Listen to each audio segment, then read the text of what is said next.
is Chef LeAnn, and today I'm going to be walking you through how to properly season your food. Ran into some technical difficulties, but we're back at it. So first of all, let's start with this opening statement when it comes to seasoning your food. Flavor triggers taste. In order to taste, we must first create flavor. Flavor and taste are used interchangeably, but they are not synonymous with one another. We create flavor by combining herbs, spices, and other ingredients. How something tastes, however, depends on a number of factors, including age, quality, consistency, and even the way that it's cooked. So, seasoning is an item that is added to enhance the natural flavors of a food without drastically changing its taste. One good example of this is salt. Salt will enhance the flavor of a dish, but it won't alter its natural taste. However, if you do too much salt, you'll end up with a boatload of trouble. Flavoring is an item that adds new taste to a food, and it alters its natural flavor entirely. Herbs, spices, vinegars, condiments, that sort of thing. For instance, when we're working with beef or we're working with poultry, we use herbs, spices, vinegars, condiments, things like that, different rubs, marinades, and everything like that to alter the natural flavor. Today, for demonstration purposes, I'm going to be working with meat. Herbs are large groups of aromatic plants, things like oregano,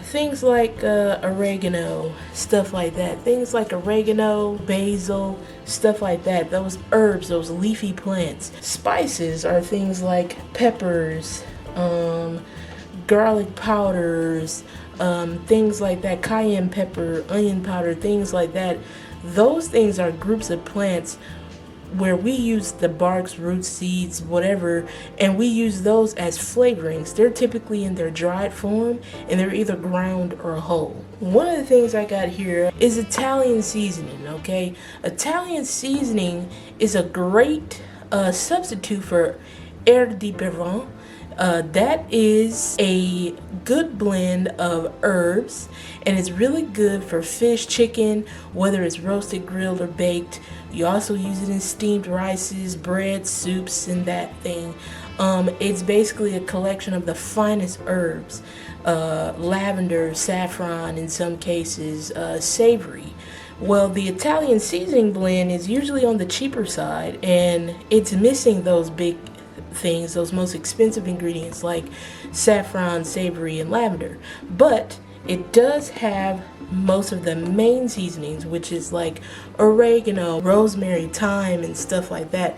Those things are in here. And if you can't find Air di Provence, then you can always use Italian seasoning blend. It's always a good runner-up. Now, I want to be clear on something.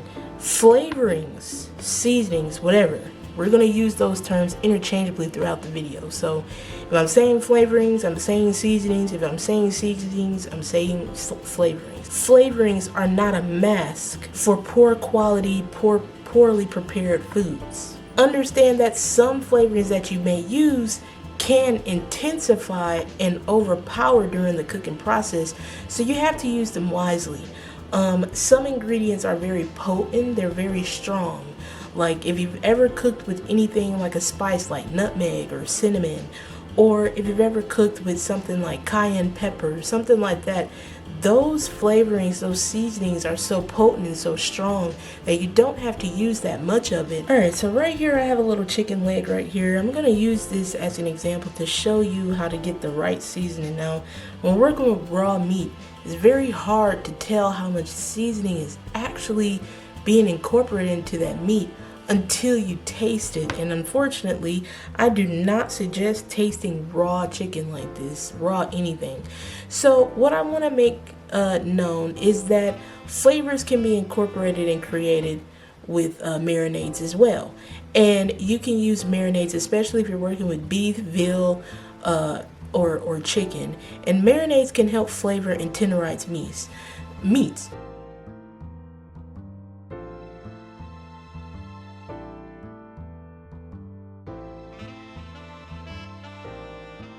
Now, if you're working with a rub is a good way to add flavors to your meats as well, but they do not tenderize. They are mostly just used to add that flavor, especially if you're getting ready to use a dry heat method like grilling or smoking or something like that.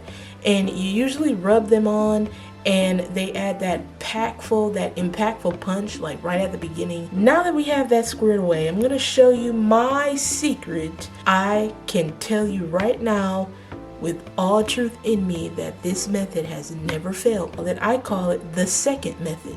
Now I use it because this is how I make sure I perfectly season every time, by using time to my advantage. So right here I have a small little chicken leg. Now this is one little chicken leg right here. If I was just making this for me, it wouldn't be anything. If you're making this for like a few people, a family or something like that, obviously this is gonna look different, and I have a way to handle that too. So for something like this, if I'm going with a small portion like this, I'm working with chicken. So what I like to do is I like to layer my seasonings. So what I'm gonna do is I'm gonna layer on salt. Now what I do for each seasoning that I'm gonna put this on for, again using time to my advantage, I'm gonna go in a zigzag like motion for about 1 to 2 seconds. Now those 1 to 2 seconds is about enough to get enough seasoning on here without overdoing it and without being too salty and over seasoned. Okay, so we're gonna go 1, 2. Now mind you, when you're seasoning your food, it also depends on the intensity in which you season. If you're dumping it on here like this, of course you're gonna have a lot of seasoning. Try to be light with your wrist doing things like that. Now I'm gonna go in with my pepper. 1, 2, about 2 seconds, because again I don't want this to be bland. So I usually like to follow it up. Sometimes I use seasoning salt, sometimes I don't. Your seasonings and your herbs and your spices or whatever you're going to use will obviously differ depending on the type of meat or protein that's involved. So right here, because I'm using chicken, I usually go in with 1, 2. I usually go in with salt, pepper, garlic powder, onion powder. 1, 2.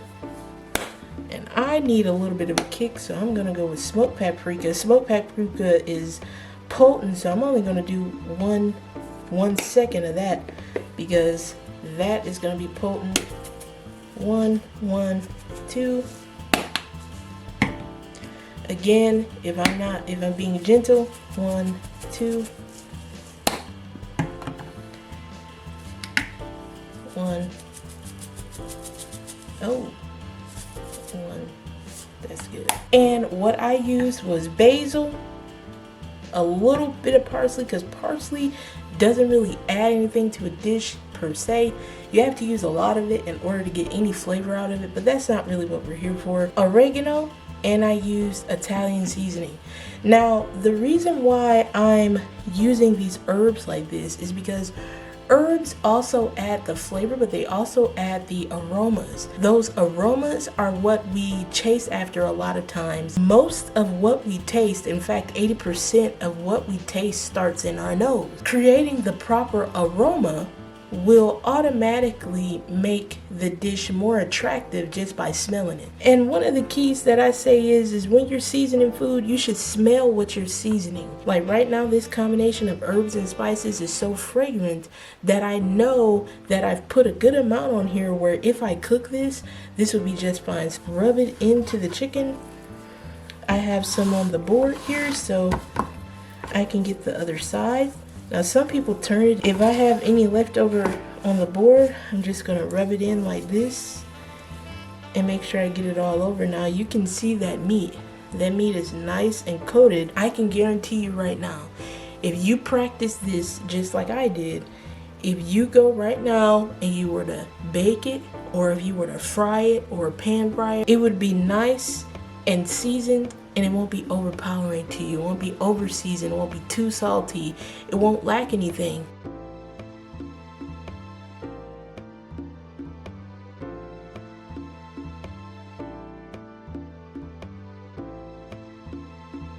Beyond seasonings, as in herbs and spices, there are plenty of other ways to bring flavor into your meals, into your meats. Things like condiments, sauces, vinegars, stuff like that. Those types of things are other ways that we can bring flavors to our meals. One of the ways that we can determine what type of other outside ingredients we use besides herbs and spices is usually dependent upon the flavor profile that we want to create. And flavor profile is just the description of flavors that a certain cuisine or dish includes. For instance, we know that an Italian cuisine consists of a flavor profile that's usually more herbal, it's a little oily, things of that nature. If we're going for like an Indian cuisine or something like that, we're thinking of like curries, stuff that's usually spicy. If we're going for like a barbecue flavor profile, this is one of the things you can use, Sweet Baby Ray's. If you're looking for that citrusy flavor, you might use lemon or lime juice. If you're going for like a Japanese, Chinese cuisine, you're probably going to go for some soy sauce. If you're going for a little tang or something like that, you might get some hot sauce. If you're looking for a little sweetness, you might get honey. If you're looking for a little bit of a tang, a little bit of something like that, you might get some mustard.